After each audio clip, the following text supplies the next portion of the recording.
Bentornati su Zwisheimer Channel, su On The Road. Eccoci qua, buonasera, buonanotte ormai.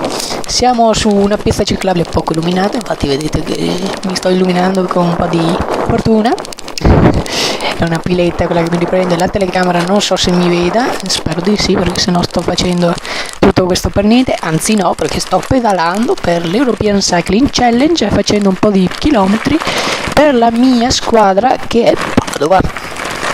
Ormai sono quasi mezzanotte mi pare, quindi adesso starei un attimo rientrando per caricare gli ultimi chilometri, ma bene o male la classifica sembra essere cosa già fatta, perché Lille di fatto ci risulta irraggiungibile e alla classifica che metterò qua sotto e non sotto la bici.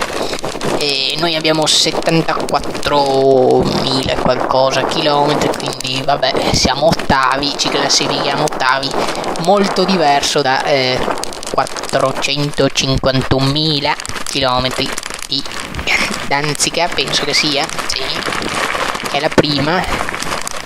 Invece ottimo risultato per tutta la sfida, perché abbiamo fatto 2 milioni e passa di chilometri. Adesso non mi ricordo esattamente, non posso imparare a memoria tutti i dati della sfida, perché sennò già devo pedalare col buio che non ci vedo una minchia. Però vabbè, per quanto riguarda dentro Padova, bene o male la classifica sembra essere quasi fatta, sembra. Spero che non cambi negli ultimi secondi, che non guardo, perché sennò.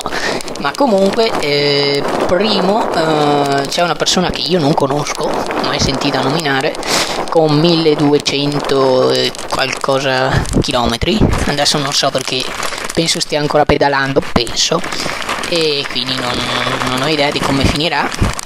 E vabbè, poi ci sono altre persone, in totale dovremmo essere 3 o 4 aver fatto 1000 km a Padova, quindi bene, complimenti a tutti quelli che hanno partecipato a Padova e anche nelle altre città, ma complimenti soprattutto a chi ha organizzato, ovvero quelli di Bologna che hanno organizzato tutta l'European Cycling Challenge, e non solo quest'anno, perché non è una cosa nuova. Complimenti a chi ha fatto chilometri, a chi ha provato, complimenti a chi si classificherà primo, mai sentito nominare.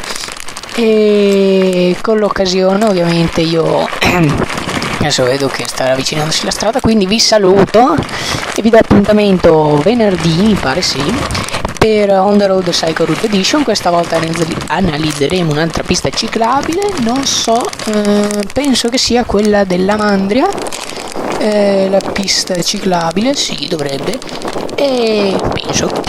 E vabbè, e grazie a tutti per aver partecipato all'European Cycling Challenge, per aver ascoltato questo bellissimo video illuminato, che vi ha illuminato sicuramente, e noi ci rivediamo appunto venerdì, sempre qui, sempre su Zwisheimer Channel. Buonasera, buonanotte, arrivederci e grazie.